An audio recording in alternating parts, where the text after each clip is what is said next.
Hey guys, it's Stefan from Digital Australia and welcome to Insight. Today we're going to do a little spec showdown comparing the 5S, the 5C and the iPhone 5 as the iPhones were released just a few days ago from Apple at their event in Cupertino. So we're going to go through a bit of the specs now to see what we can actually see with the new improvements of the two new iPhones coming out.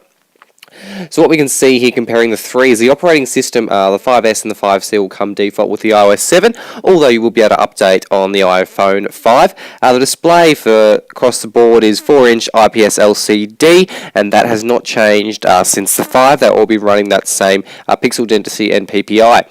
The price, so in Australia we have the base model $869 for the 16GB, the 5C will be $739. And as the 5 Series a replacement, the iPhone 5 will no longer be sold in countries. So we've got the carriers offered by Telstra, Optus, Vodafone, although Virgin is available for the iPhone 5 as well.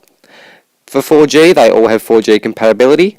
And for the camera for the 5S, this is where we have the changing difference. We have the front-facing dual-element flash, although this is not included in the other two models.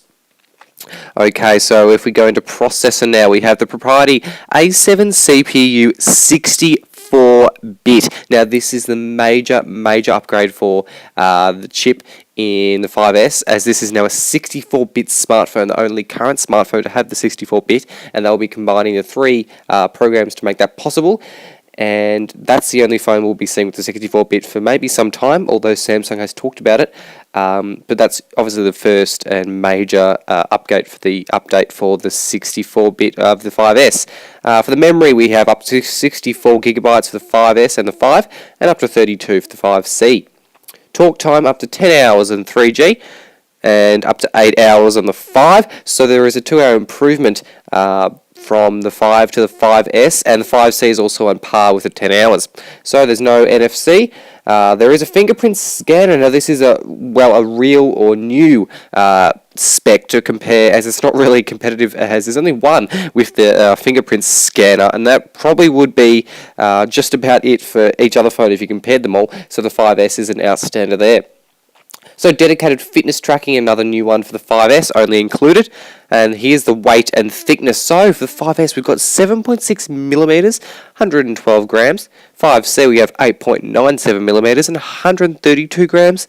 And for the 5, we've got 7.6 millimeters, 112 grams. So they're exactly the same, the 5 and the 5S, although the difference between the 5C, much thicker and much heavier. So we've got the colours grey, gold, should I say space grey, gold and silver. For the 5, so we've got blue, green, pink, yellow, white, and for the 5 we've got the black and white. So what we can take from this is no major except for the 64-bit, as some people don't expect that's actually a major upgrade.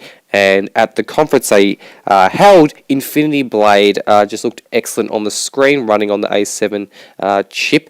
But other than that, there's only little tweaks like the front-facing dual-element flash or the fingerprint scanner. But the rest, they're kind of on par. So what do you think about this? What do you think about the 5S and the 5C? Will you buy it? But from what we can take is iOS 7 does look excellent. Watch the previews on that. Looks like by far an outstanding operating system to come. Hopefully you enjoy this spec showdown. If you enjoyed, please share and subscribe. And I'll see you guys in the next video.